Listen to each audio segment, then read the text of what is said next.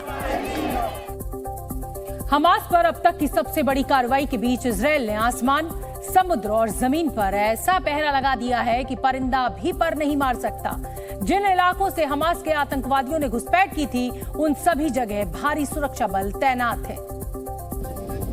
जी news की team जब जिकिम बीच पहुंची तो वहां सन्नाटा पसरा हुआ था।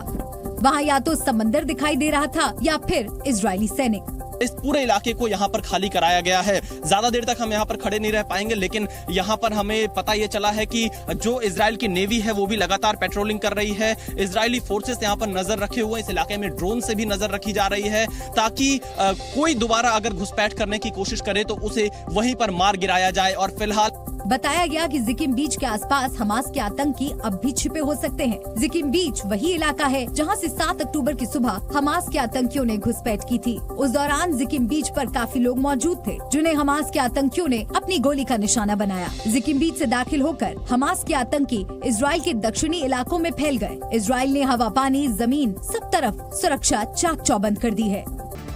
इजराइल के उत्तर में लेबनान बॉर्डर पर भी तनाव काफी बढ़ गया है। इजरायली आर्मी ने आज सुबह लेबनान के दक्षिण में हिजबुल्लाह के ठिकानों पर हवाई हमले किए, जिसका वीडियो भी इजरायली सेना ने जारी किया है। इजराइल का दावा है कि हिजबुल्लाह ने इजराइल के आर्मी पोस्ट और एक गांव पर रॉकेट दागे थे जिसमें एक शख्स की मौत हो गई थी। यह हमला उसी का जवाब है। दूसरी तरफ हिजबुल्लाह ने रविवार को तायर हरफा की तरफ से इजराइल उत्तरी सीमावर्ती शहर शितुला में मौजूद इजरायली आर्मी पोस्ट को निशाना बनाया। हिजबुल्लाह के हमले का जवाब इजराइल ने टैंक से दिया। हिजबुल्लाह का कहना है कि इजरायली सैन्य ठिकाने की ओर रॉकेट दागे गए थे, जिसमें शुक्रवार को रॉयटर्स के वीडियोग्राफर इस्साम अब्दुल्ला और शनिवार को 2 लेबनानी नागरिकों की मौत हो गई थी।